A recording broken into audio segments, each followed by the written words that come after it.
Imagine, you are going on a trip you have dreamed of all your life. You reach a remote place, the Grand Canyon, famous for its beauty. But in the midst of the spectacular scenery, your vacation is suddenly plunged into a dark, unknown ... February 16th, 1999. Jinsun, who lives in California, contacted authorities, suspecting that his wife Carol and daughter might be missing. The last time he had heard from them was when he called to ask how their trip to the Grand Canyon had gone. Carol, who normally called her husband the next day, hadn't heard from them, and they hadn't boarded their planned return flight. These developments led the FBI and local police forces to raise the alarm.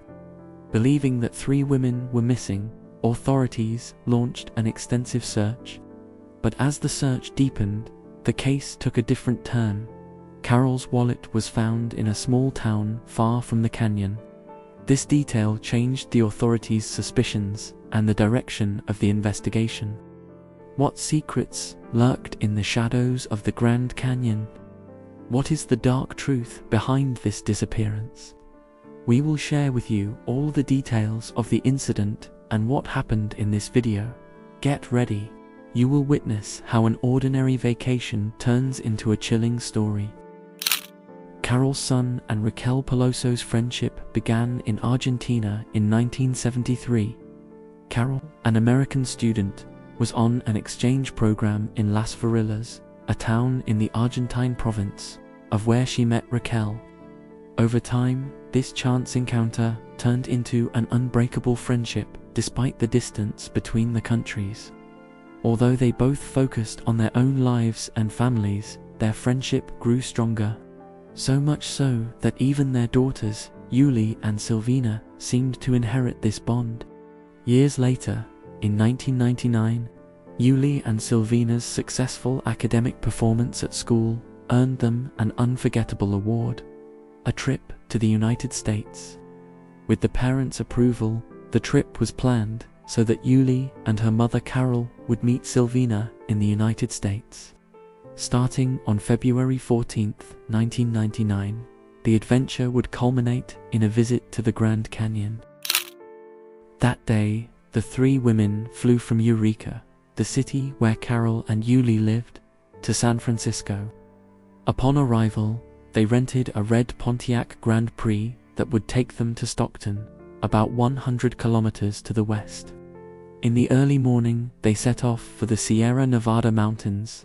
They decided to stay at the Cigar Loud, a quiet hotel in the middle of nature, very close to the entrance to the Grand Canyon. They chose room 509 in a quiet and isolated area. This room was located close to the entrance of the park, away from the other rooms, so it seemed perfect for them. But just when everything seemed to be going perfectly, the night they spent in this peaceful hotel was about to turn from an ordinary vacation into a horrible nightmare.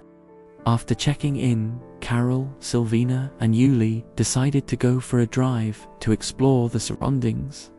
Hours later, tired from the trip, they returned to the hotel, parked their car in a lot near their room, and relaxed with a hamburger in the hotel restaurant. In the evening, Carol spoke to her husband, Jin, on the phone and told him about their trip. This was the last time Jin heard from Carol and her daughter. The FBI searched for any witnesses who might have information about the disappearance of the 3 women. Hotel staff, especially housekeeper Cary Stayner, were the first to be questioned. However, finding a lead in the investigation proved difficult. On March 21, 1999, an anonymous phone call to the police informed them of an abandoned car near Lake Don Pedro, an important lead that would change the direction of the investigation. The police found the remains of a car that had been brutally set on fire. When they arrived at the scene, they found a horrifying sight. The interior of the car was completely burnt, and 2 bodies had been completely consumed by the flames. However, one of the bodies could not be identified. It was Yuli, strangely. a message was found among the remains of the vehicle. The message was addressed to Sarah, which made the investigation even more complicated because the person wanted was Uli's son. While the police tried to decipher the meaning of the message, no trace of Uli's body was found. The most frightening aspect of the case was that there was no concrete evidence of Uli's fate. Did Uli share the same fate as his mother and best friend? Or was there a possibility that she was still alive? The police redoubled their efforts to solve this third missing person and the meaning of the message sent to them. However, everything became even more complicated because the killer was manipulating all the police clues. The investigation ground to a halt until another body was found. Months later, on July 21st, the body of a young woman was found. Joe Armstrong was only 26 years old and worked as a naturalist. He worked on the park's training courses and lived alone in a nearby cottage. When the police entered his house, they found signs of a fight. However, the most remarkable discovery was a pair of glasses abandoned outside his house and tire tracks found nearby. These clues indicated that another crime had taken place. All the evidence led the police to the area of a nudist colony called Laguna del Sur al Norte. In response to this new development, the police arrested Cary Stayner for further questioning on July 24, 1999. During searches, the FBI found incriminating evidence in Stayner's vehicle related to Armstrong's murder. After a long and intense interrogation, Cary Stayner confessed to all the murders. His confession lasted 2 hours and was recorded in detail by the FBI. Stayner confessed to every detail of his crimes, one by one, and with each new piece of information, the police began to discover an even deeper, chilling truth. Cary Anthony Stayner was born on August 13, 1961, in Merced, a farming community in California's San Joaquin Valley. His father worked in the maintenance department of a cannery, and his mother in a daycare center.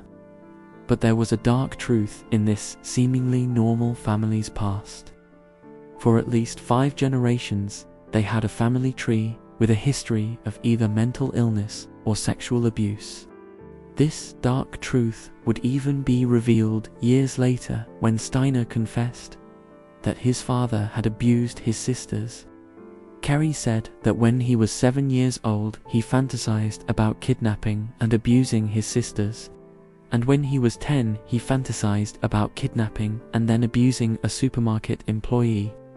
At the age of 10, Cary began secretly filming and fondling his female cousins and neighbors' daughters in their bathrooms and bedrooms. But it would get much worse for the family. On December 4, 1972, Cary's 7-year-old brother Steven was abducted by Dennis Partner, a pedophile who worked at the Yosemite Nature Park resort in Merced. Dennis took Steven with him and moved to Mendocino, another California town, where he abused the little boy for 8 years. But wherever he went, everyone knew Steven as Dennis's son. By 1980, Steven realized that Dennis had lost interest in him. Dennis had now found himself a new child. This 5-year-old boy, Timothy White, was subjected to the same things in front of the eyes of Steven, who was now 14 years old. This broke Steven's bond of love for Dennis, and he ran away with the little boy at the first opportunity, telling the nearest police station what had happened to him. At the time, Steven's behavior made him a national hero, and he gave many interviews.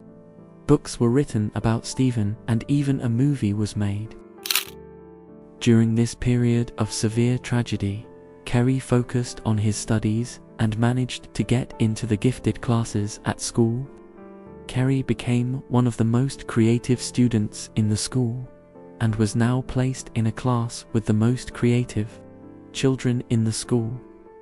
He was handsome and well built, which made him successful in relationships. But no matter how successful he was, he never stopped blaming himself for what happened to his brother. Cary felt a sense of relief when his brother managed to return home, but he also began to feel confused about his feelings. These mixed feelings caused him to drop out of school. He tried working at different jobs, but he couldn't hold down any of them. During this disrupted life, his brother Steven died in a motorcycle accident on September 16, 1989. After this tragic death, Cary Stayner, the family's uncle, was found dead in his home.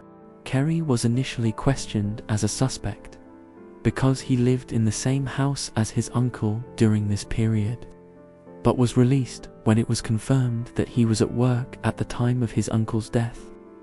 After a successful student career, these traumas had left Cary's mind and emotions in turmoil. He began to brood in confusion. On the day of the incident, Cary Stayner noticed 3 women moving into room 509. He followed the women for a long time and could easily observe them because the curtains were open. After this surveillance, he made sure that the women were alone. Satisfied that he could exercise complete control over the women and that no one would disturb him while he carried out his sick plan, he headed for the door of the room. It was a few minutes before midnight, and Cary knocked on the door. When the door opened, wearing his uniform and making a reassuringly polite speech, he assured Carol, who opened the door, that he was the room's maintenance man and needed to urgently repair a leak from upstairs. Cary told Carol to call the front desk and let them know, saying that the repair would take some time. When Carol left the room, he locked the young girls in the bathroom after gagging them and tying their hands and feet. Cary then stayed in the bedroom with Carol and strangled her to death with a rope from his bag. He confessed that it took him about 5 minutes to kill Carol, and that this time surprised him. However, he also stated that this murder did not arouse any emotion in him. After removing the body from the room and putting it in the trunk of the car she had rented, Cary returned to the room. He quickly brought Sylvia to her knees and beat her mercilessly for several minutes. Then, after abusing her, he strangled her to death. He placed Sylvia's body next to Carol's. It was Yuli's turn, and he did the same thing to Yuli as he had done to Sylvia. Only this time he didn't kill Yuli. He put him in front of the TV and cleaned the evidence in the bathroom and in the room. He then packed up all the things in the room and placed the suitcases in the trunk of the car to give the impression that the women had left the hotel on their own. He then wrapped Yuli in sheets and placed her in the back seat and drove for minutes without knowing where he was going.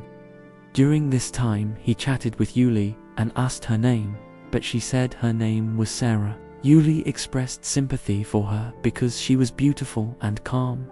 Cary said that he didn't want her to suffer because of this, but unfortunately she suffered like the other 2 women. Cary eventually arrived at the shore of Lake Don Pedro and forcibly took Yuli out of the car, took her to the lake and abused her again. He then killed Yuli after sweetly telling her that she was safe. He hid her body in the bushes in the hope that she would disappear. He then took a taxi to Jidar Loud, where he lived. After Cary's confessions, 55 witnesses testified, and the evidence proved Cary guilty. Although Cary Stayner defended himself by claiming that he was mentally unhealthy, he could not avoid being sentenced to death on December 12, 2002. In 2019, however, the death penalty was suspended in the state of California. Therefore, Cary Stayner continues to serve his sentence in San Quentin Federal Prison. Thank you very much for accompanying me in this story. Don't forget to subscribe to the channel and leave your thoughts in the comments. See you in the next story. Take care of yourselves very well.